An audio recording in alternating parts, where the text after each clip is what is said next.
Hello and welcome to Where Health Happens. I'm Mike Moreland, and in this episode, we're looking at how consumers can safely navigate the growing world of medications, supplements, and over-the-counter health products. Today, people have more choices than ever when it comes to managing their health. Some conversations are focused on expanding access to over-the-counter medications. Others are centered on the growing popularity of vitamins, herbal remedies, and dietary supplements. But not all health products are regulated the same way.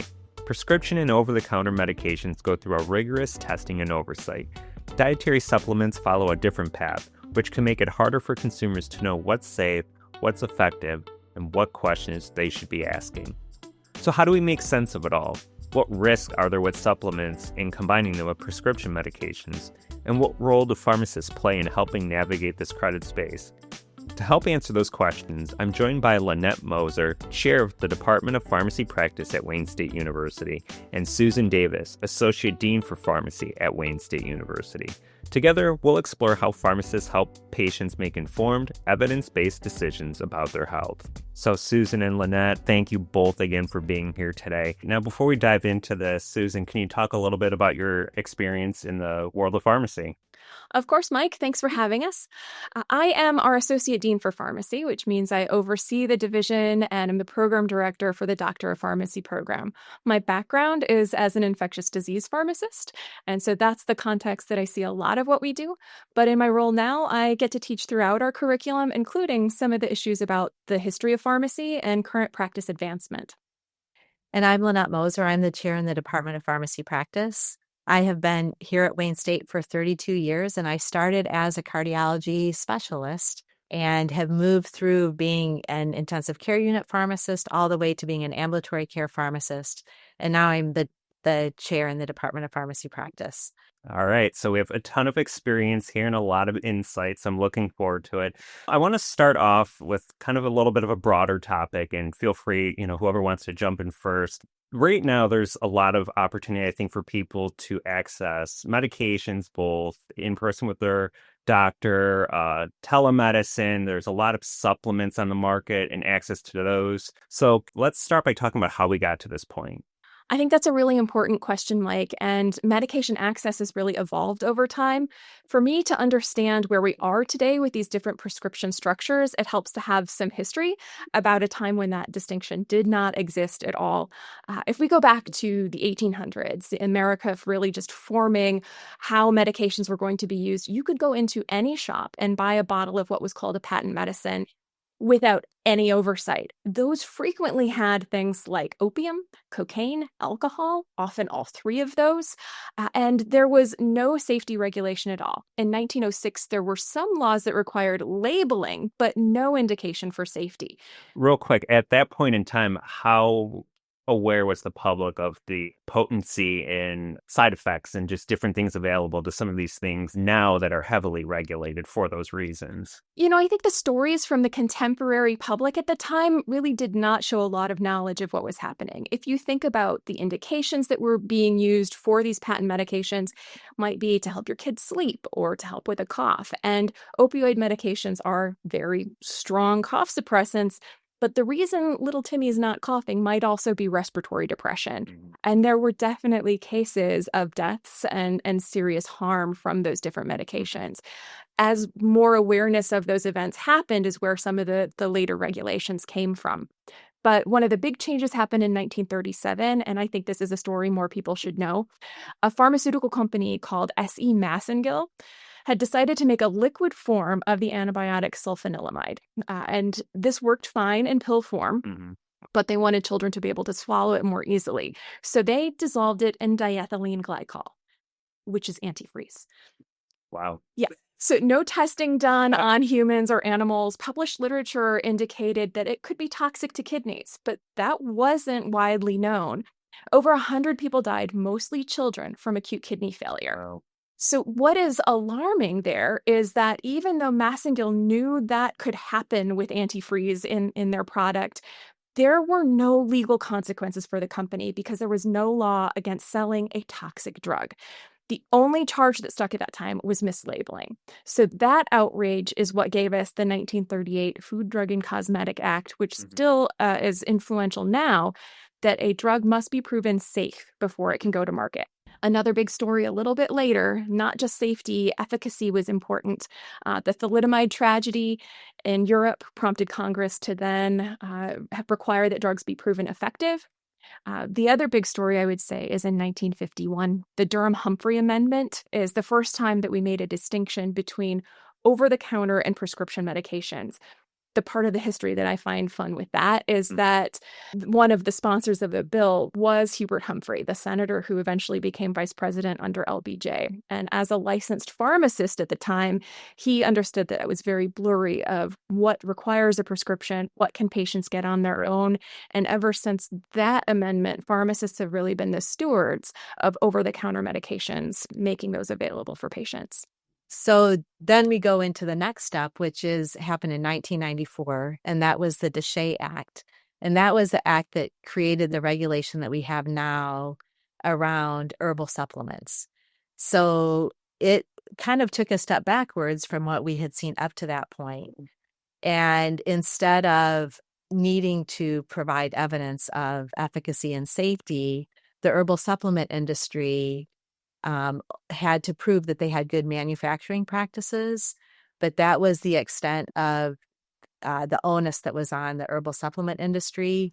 Any requirements for safety regulation was on the FDA. Mm-hmm. So then the FDA, if they are going to take an herbal supplement off of the market because it lacks safety, that's a responsibility they have on top of all of the other responsibilities of the FDA.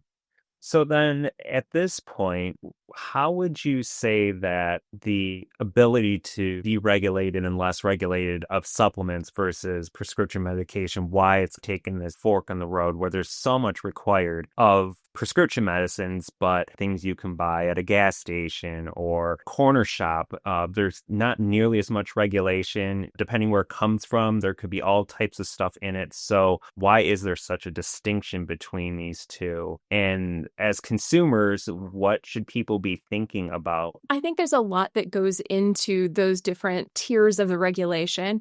And the reason we have the gap is that our public health policies have created that structural gap, that things that are given over the counter or things that are done in your typical supplement or gas station aisle do not have the force of the same type of FDA regulations. Those tiers of prescription and even behind-the-counter medications are more heavily monitored, and the FDA does have additional ability to follow up on those types of things. But for supplements, the FDA can't take any actions until there has been an accusation and proving that there's been harm.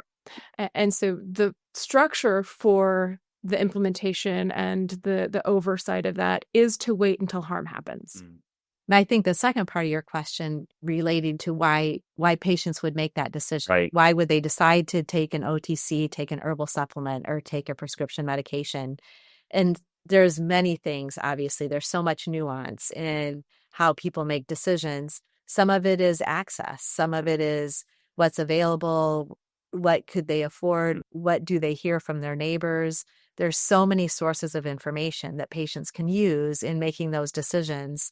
So as we talk to patients and try to be part of the educational process for them, Right. it really is based a lot on what's the safety of the medications. And there's the feeling that something that's natural, that's an herbal supplement, would be safe because it's natural. One of our educational pieces is that natural doesn't necessarily mean safe. Right. That all of these herbal supplements, all the stuff that people could buy at a gas station, have the potential to have drug interactions. They have the potential to have similar interactions with maybe other medications they're taking. They have the potential to have interactions with disease states that patients might also have. So safe is a very difficult word to get to get a hold on. It can mean a lot of different things, but there's a lot of factors that could make some of these products unsafe for a particular patient.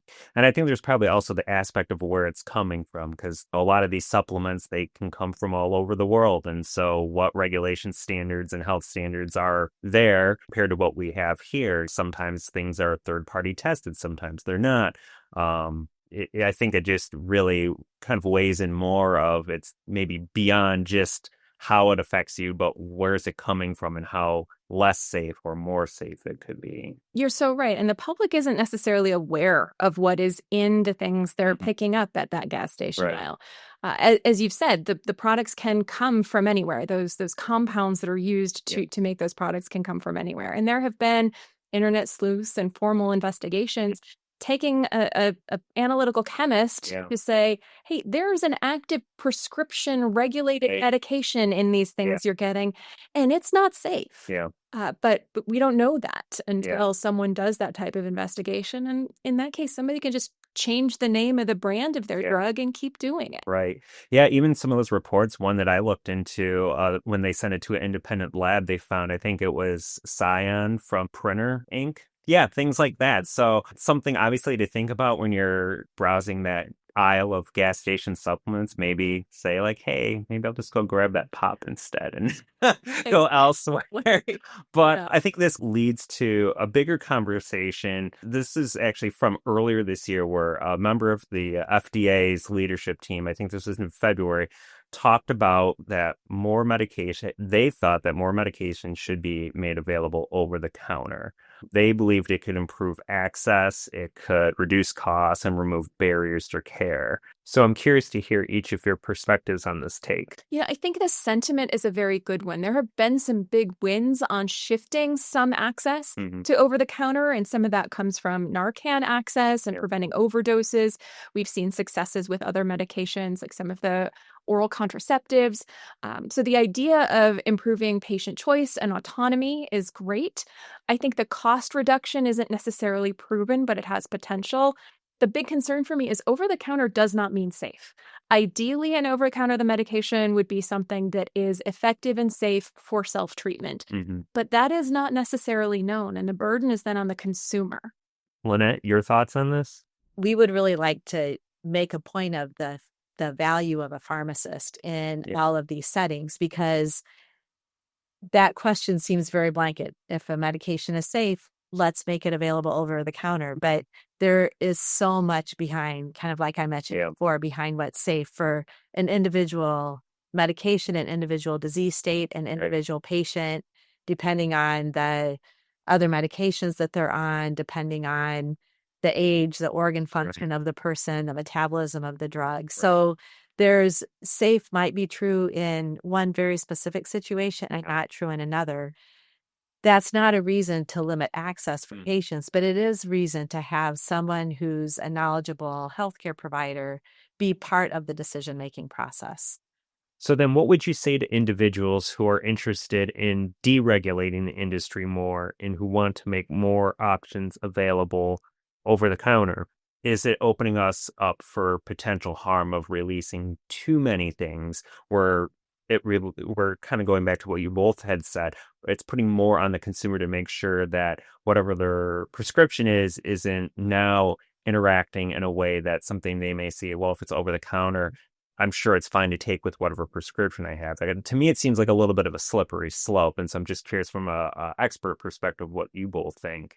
It is a slippery slope. And I think if I were coming at this from a pure regulatory advocacy standpoint, I would be asking for transparent process on how medications are scheduled for over-the-counter.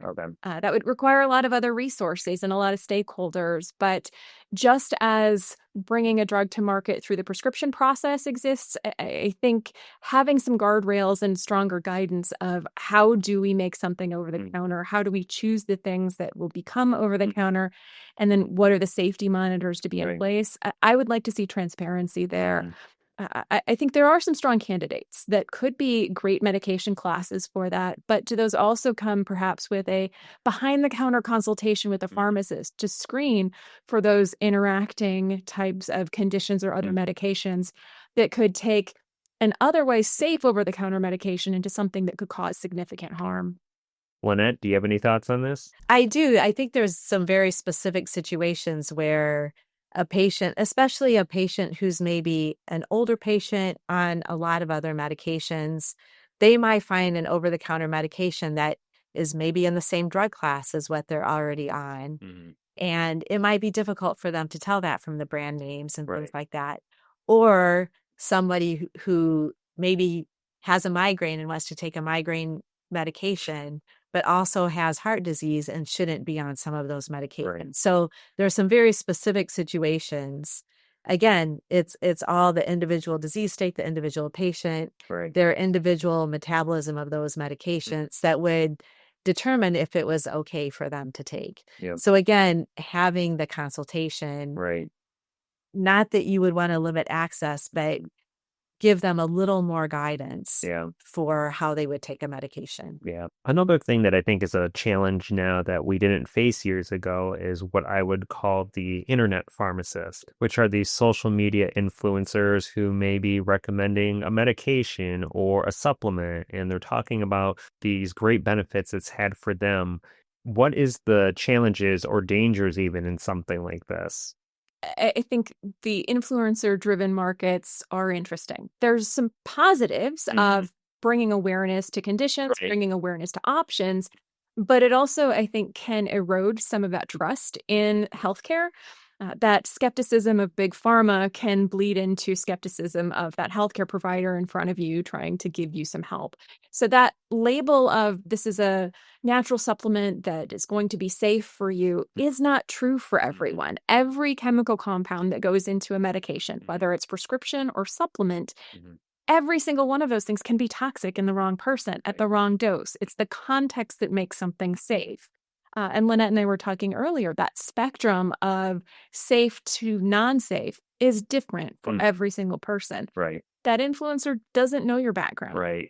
So I think it would be fair to apply the warnings that you hear on prescription drug advertisements on TV, where the list of the possible side effects is longer. That in reality, even though it's not required by law, if someone is recommending a supplement, it should end with you should consult with your doctor or your pharmacist, someone who knows the other medications you're on, that knows your other disease states. So that's where, again, the individualization is really important. As we were talking here, one of the things that this reminded me of is earlier this year, I was battling a cold and it was worse than normal. I'm generally not somebody who takes a lot of over-the-counter drugs, but I went to the store, bought something, brought it home, and before I took it, I thought, I just started this other prescription medicine lately, and maybe I should check it before I take it. And I'm honestly really glad I did, because I learned that there could have been a somewhat serious reaction in smaller doses, or a one-off. I probably would have been okay, but it had me thinking more about what level of responsibility is there for me as a consumer or an individual as a patient need to take versus what responsibility we should be leaning on pharmacists for. And then ultimately, how does this influence the type of resources that the average consumer should be leaning on to learn about these things? It's interesting because I always advise our students that if somebody asks them a question, they need to ask more questions to know what the situation really is. So to your question of where do we recommend for patients to go for information, there are sites on the internet like Mayo Clinic, I think it's mayoclinic.com. They have really good patient-focused information. Cleveland Clinics has some really good patient-focused information, but those resources can't actually ask the patient more questions to understand what the real question is. Because a lot of times the real question isn't the question that patients are initially asking.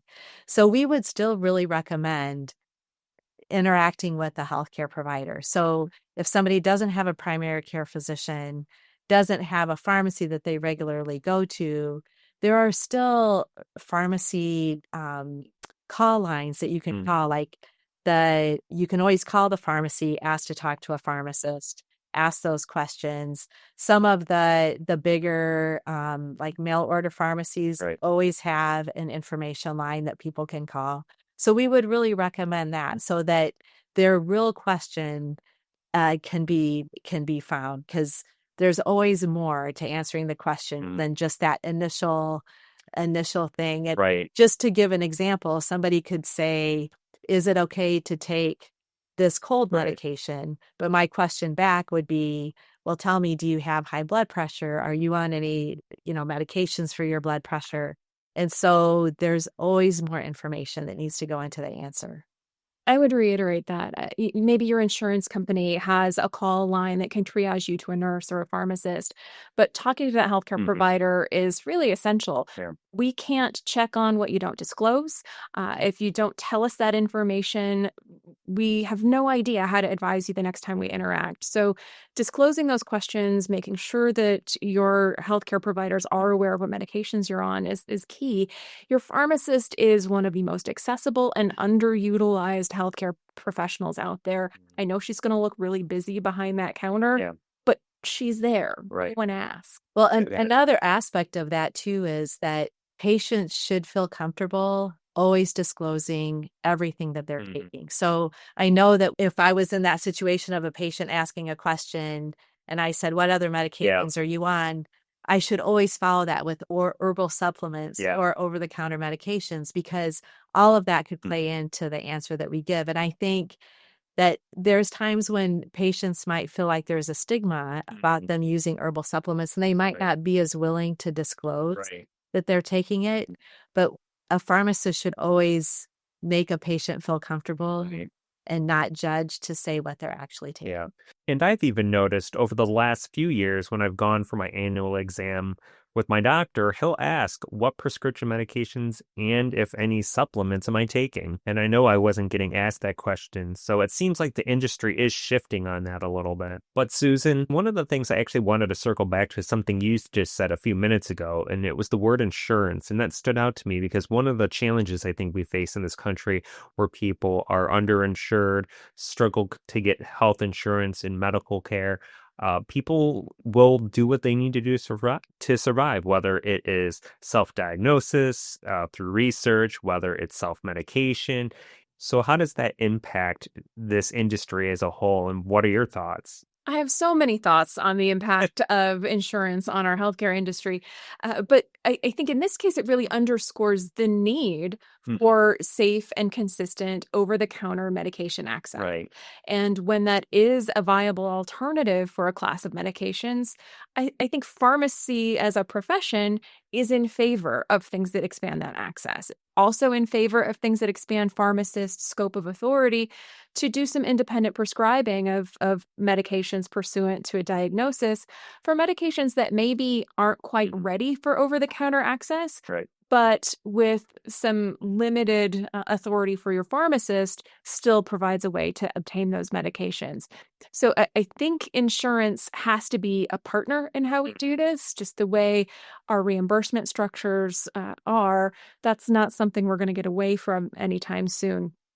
The influence on pricing and the savings that comes to a patient, over the counter doesn't always mean it will be cheaper. And insurance negotiated savings doesn't always come to the patient either. Right. So that is not necessarily the right answer. I think we have a lot to work out.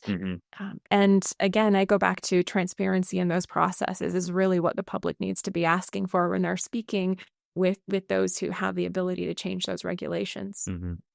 And Lynette, this just builds a little bit on what Susan just responded to, but how, as somebody who's worked in this field for over 30 years at Wayne State, how are you communicating some of these challenges, and what are you saying to students that are entering or want to enter this field?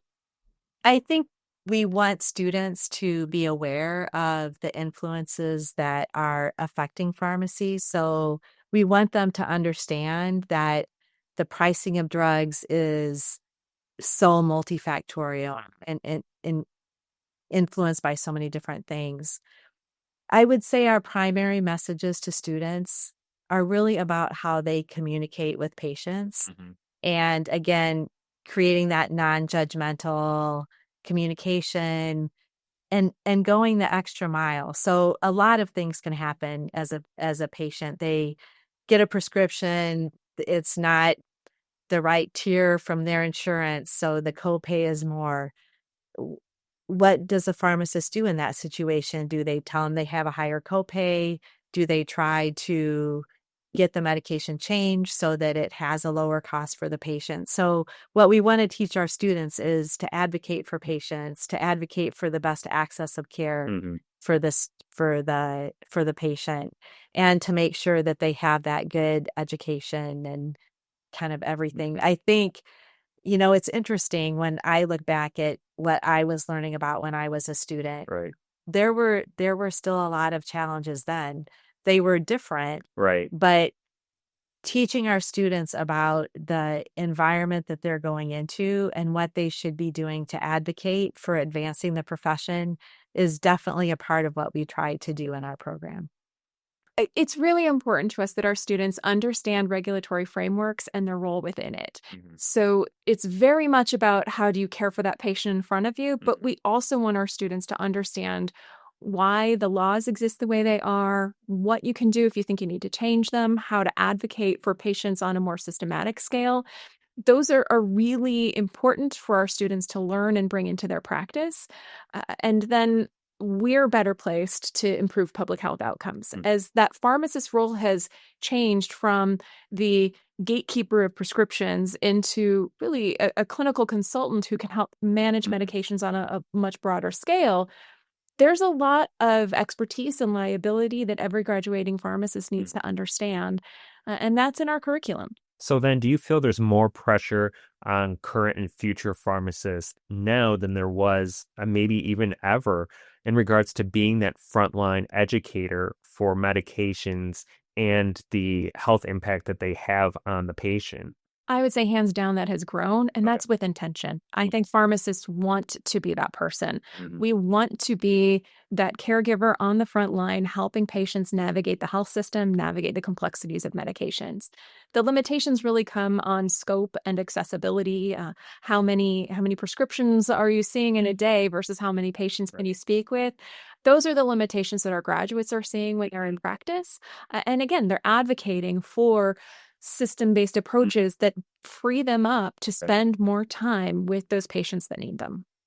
Yeah, I would say when you talk about evolution over time, that education has always been a really huge part of the pharmacist role. I shouldn't say always, in the current era. But to Susan's point, the increasing that education to helping patients understand access issues, helping them understand the healthcare system, because the healthcare system has only become more complex. Right. So there's really not a lot to help patients advocate. I know when we talk amongst ourselves about our own experiences in the healthcare system, we always end the conversation by saying, this is the challenges that we see as healthcare providers. Imagine a patient who doesn't have any background in the healthcare system. So that's where our job can be, to help with that navigation. So it's just expanded. It's not just, the drug and how to take it, but it's expanded beyond that. And if we go back to that question about what's happening with the over-the-counter regulations that the FDA is pushing for, if they are successful in that expansion, the pharmacist's role in that expertise is only going to expand more. So believe it or not, we're actually almost at time already. But before we go, I do want to ask you both one more question. And I typically end these episodes with this question. We often face a lot of challenges in these conversations, and it can seem a little daunting, but I really want to leave people with a sense of hope. So could you talk a little bit about what encourages you and what gets you excited about the future of this profession? I'm encouraged by the passion that I see in our student body. Okay. So when I look at who is going to be advocating for the profession and moving the profession forward, I see students who are excited about advocating for expanding our scope of practice, really being involved in direct care of patients, making sure that patients understand the value that a pharmacist brings. When we talk to students who want to go into community pharmacy, it's because they want that relationship with patients. And so I guess, back to the theme of what if we have more classes of drugs that are available over the counter, I'm excited that we have students that are preparing themselves and want to do that. I completely agree. One of the things that makes me most excited is to see our students activated and being involved in patient care. They are right in our curriculum early on or taking care of patients, and that spark that pushes them to do more is exciting. But we also have students going to the state capitol, to Capitol Hill, to be involved in those big conversations about how do we advocate for regulations that improve patient care through pharmacy practice. So those students that are jumping in at all those levels is part of what makes it exciting to be in a pharmacy educational institution. Now, I know I said that was the last question, but your response actually got the gears turning a little bit more in my brain. So I wanted to ask both of you one more question. If you were talking to a student or a potential student, somebody who might be interested in entering this industry, what would you say to encourage them if they're on the fence of the type of impact they could have? I think it's easy to look at pharmacy and see a challenging profession. That line at the pharmacy counter can look daunting, but the pharmacy profession opens doors. You can do so much with a pharmacy career, and that is direct patient care. That is working with industry to improve medication use and access. Yeah. There are so many things that you can do with a pharmacy degree, and it starts with shadowing. It starts with learning about the opportunities and saying yes when someone says, hey, do you want to come behind the pharmacy counter and see what's going on? And I would take it a little bit different direction than that. Is we talk a lot about the generational differences and the current generation of students and what drives them. And they're really driven by purpose. Yeah. And so I think talking about pharmacy as a profession where you go into it because you have a purpose to take care of patients, a purpose to make sure that people have access to their medications, education, they're using their medication safely. I think if a student really wants that purpose, that this is a really good profession for them. And with that, we will end things there. Lynette, Susan, thank you once again for joining me. And if this is your first time joining me, thank you for tuning in. We have a lot of great podcasts. There's more on the way, so make sure to continue to check back. Visit us on the web, subscribe so you can stay up to date on the latest episodes. And until next time, I'm Mike Moreland, and this is Where Health Happens.